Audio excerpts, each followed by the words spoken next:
सध्या आंब्याचा सीझन चालू आहे, तर आंब्याची खास अशी रेसिपी ही झालीच पाहिजे, नाही का? तर आज आपण बनवणार आहोत एकदम वेगळा आणि स्वादिष्ट आंब्याचा खरवस. विशेष म्हणजे यासाठी ना चिकाचं दूध लागणार आहे ना साधं दूध. अगदी कमी साहित्यामध्ये तयार होणारा हा मऊ, जाळीदार आणि तोंडात विरघळणारा खरवस नक्की करून पहा. एकदा ही रेसिपी पाहिल्यावर तुम्ही नक्की ट्राय कराल. नमस्कार, मी छायाच कुक टाईममध्ये पुन्हा आपलं मनापासून स्वागत. चला तर मग सुरुवात करूया. हा खरवस बनवण्यासाठी मी चिकाचं दूध किंवा साधं दूध न वापरता फक्त घरी असलेल्या वस्तूंपासून बनवणार आहे. त्यासाठी आपल्याला लागणार आहे दही. घरातील एखादी वाटी किंवा कप घ्यायचा आहे, त्यानेच मोजून 2 कप एवढं दही घ्यायचं आहे. वजनी मोजलं तर अर्धा किलो एवढं घेतलेलं आहे. दही फक्त खूप जास्त आंबट वापरू नका. रेसिपीमध्ये आपल्याला लागणार आहे घट्ट दही, म्हणजे दह्यातील संपूर्ण पाणी जे आहे ते आपल्याला काढून टाकायचं आहे. त्यासाठी आपल्याला दह्याचा चक्का करून घ्यायचा आहे. इथे मी एक पातेलं घेतलेलं आहे आणि त्यावर गाळण ठेवलेली आहे. गाळणीवर सुती कापड ठेवायचं आणि त्यामध्ये आपल्याला 2 वाट्या दही घालायचं आहे. आता ह्या कापडाची पोटली बांधून टांगून ठेवू शकता, म्हणजे यातलं संपूर्ण पाणी निघून येईल, किंवा ह्या पोटलीवर एखादी जड वस्तू ठेवायची. इथे मी खलबत्ता ठेवणार आहे आणि थोड्या वेळासाठी मी असंच ठेवणार आहे, म्हणजे यातील संपूर्ण पाणी निघून जाईल. थोड्या वेळानंतर पाणी निघून घट्ट असा चक्का तयार होईल. आता मिक्सरचं भांडं घ्यायचं आहे आणि त्यामध्ये ज्या वाटीने आपण दही मोजून घेतलं, अगदी त्याच वाटीने पाऊण वाटी आपल्याला आंब्याचा रस घ्यायचा आहे. हा आंब्याचा रस आपल्याला मिक्सरमध्ये फिरवून घ्यायचा आहे. त्यामध्ये दूध किंवा पाणी काहीही घालायचं नाही आहे. तुम्ही बघू शकता आंबा मिक्सरला फिरवून घेतला आहे. यामध्ये आपल्याला पाऊण वाटी कंडेन्स मिल्क घालायचं आहे. तुमच्याजवळ नसेल तर कंडेन्स मिल्कऐवजी पाऊण वाटी मिल्क पावडर घालू शकता. आणि तुमचे आंबे कितपत गोड आहेत त्यानुसार साखरेचं प्रमाण ठरवून 2 चमचे साखर घाला. परंतु जर कंडेन्स मिल्क घालणार असाल तर साखरेचा वापर करू नका. आता झाकण लावायचं आणि त्याबरोबरच हे कंडेन्स मिल्क मिक्सरला फिरवून घ्यायचं आहे. तयार झालेलं मिश्रण मी एका बाउलमध्ये काढून घेणार आहे. याची कन्सिस्टन्सी तुम्ही बघू शकता. आता यामध्ये दह्याचा बनवलेला चक्का घालायचा आहे.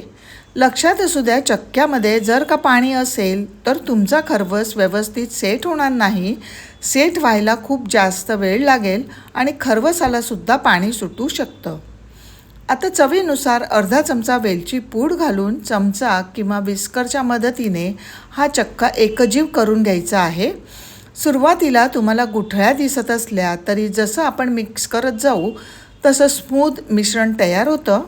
2 मिनिटात चक्का यामध्ये चांगला फेटून घेतलेला आहे. असं आपल्याला स्मूथ बॅटर पाहिजे. आता केकचं भांडं किंवा एखादा डबा घ्यायचा, त्यावर बटर पेपर घालून त्याला ब्रशच्या मदतीने साजूक तूप लावून घेणार आहे. पदार्थ गोड असल्यामुळे मी साजूक तूपच लावणार आहे. तुम्ही तेलसुद्धा लावू शकता. आता तयार केलेलं मिश्रण आहे ते डब्यामध्ये ओतायचं आहे. मिश्रणाची कन्सिस्टन्सी बघू शकता. इतकं हे घट्टसर आहे, असंच मिश्रण आपल्याला पाहिजे. मिश्रण व्यवस्थित सेट करून घ्यायचं आणि असं टॅप करून घ्यायचं आहे, म्हणजे हवेचे बुडबुडे असतील तर ते निघून जातात. खरवस शिजताना वाफेचं पाणी खरवसामध्ये पडू नये यासाठी वरून घट्ट फॉईल पेपर लावून घ्यायचं आहे. आता गॅसवर कढई ठेवून त्यामध्ये 2 ते 3 ग्लास पाणी घालून चांगलं उकळून घेतलं आहे. गॅस कमी करून पाण्यामध्ये स्टँड ठेवायचा. स्टँडवर आपण मिश्रणाचा डब्बा पॅक केलेला तो ठेवायचा आहे आणि झाकण लावून घ्यायचं. 25 मिनटं गॅसची फ्लेम मध्यम ठेवून खरवस शिजवून घ्यायचं आहे. 25 मिनटानंतर एकदा चेक करायचं खरवस झाला की नाही. प्रत्येकाच्या जाड पातळ कढईवर अवलंबून आहे. नसेल झाला तर थोडा वेळ आणखीन शिजवून घेऊ शकता. आता 25 मिनटं झाली आहेत. लगेचच गॅस बंद करून डबा काढून डब्यावर लावलेला फॉईल पेपर काढून घ्यायचा आहे. व्यवस्थित असा खरवस सेट झालेला आहे. परंतु जर का तुम्हाला असं कळत नसेल तर सुरी घ्यायची, मधोमध घालून बघायची. सुरीला मिश्रण अजिबात चिकटलं नसेल तर समजायचं आपला खरवस तयार झाला आहे. तुमचा जर का झाला नसेल तर आणखी थोडा वेळ तुम्ही खरवस शिजवून घेऊ शकता. गरम असताना लगेचच खरवस काढायचा नाही, ओट्यावरच ठेवून हा थंड होण्यासाठी वाट बघायची आहे आणि साधारण गार झाल्यावर फ्रीजमध्ये पूर्ण थंड होण्यासाठी ठेवायचा आहे. खरवस हा चिल्ड खाण्यातच मजा येते. बघू शकता व्यवस्थित हा खरवस थंड झालेला आहे. आता हा खरवस डिमोल्ड करून घ्यायचा आहे. एका प्लेटमध्ये मी लगेचच काढून घेणार आहे. तळाला लावलेला बटर पेपरसुद्धा आपल्याला काढून घ्यायचा आहे. जाळीदार खरवस आपला तयार झालेला आहे आणि तुम्हाला जवळूनसुद्धा दाखवते. तुम्ही बघू शकता किती मस्त झाला आहे.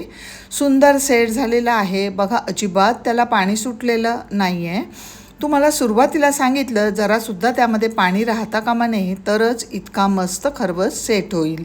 आता हा खरवस आणखीन सुंदर दिसण्यासाठी थोडेसे मी आंब्याचे छोटे छोटे तुकडे लावून घेणार आहे. तेव्हा मी सांगितलेल्या पद्धतीने असा खरवस करून बघा आणि कसा झाला ते मला कमेंट करून नक्की सांगा. अप्रतिम चव येते. तुम्ही एकदा अशा पद्धतीने आंब्याचा खरवस केला तर पुन्हा पुन्हा कराल याची मी 100% खात्री देते. आजची माझी रेसिपी आवडली असेल तर एक लाईक करा, जास्तीत जास्त लोकांना शेअर करा आणि एक छायाच कुक टाईमला सबस्क्राईब केलं नसेल तर नक्की सबस्क्राईब करा. मी तुम्हाला सुरीने कापूनसुद्धा दाखवते. बघू शकता किती मस्त झालेला आहे. हलक्या हाताने आपल्याला कापून घ्यायचं आहे आणि मी तुम्हाला जवळूनसुद्धा दाखवते. पाहू शकता किती सुंदर झालं आहे. दुधाच्या खरवसाला पडतात अगदी तशीच छिद्र देखील पडली आहेत. आता एखाद्या चमच्याच्या मदतीने मी हा खरवस तुम्हाला तोडूनसुद्धा दाखवते. टेक्स्चर बघा किती सुंदर आलेलं आहे. अजिबात पाणी सुटलेलं नाही. तोंडात टाकताच विरघळणारा आंब्याचा खरवस तयार आहे. तुम्हीसुद्धा नक्की करून बघा. चला तर पुन्हा भेटू अशाच मस्त स्वादिष्ट भरपूर टिप्स आणि एखाद्या वेगळ्या रेसिपीसह. धन्यवाद. श्री स्वामी समर्थ.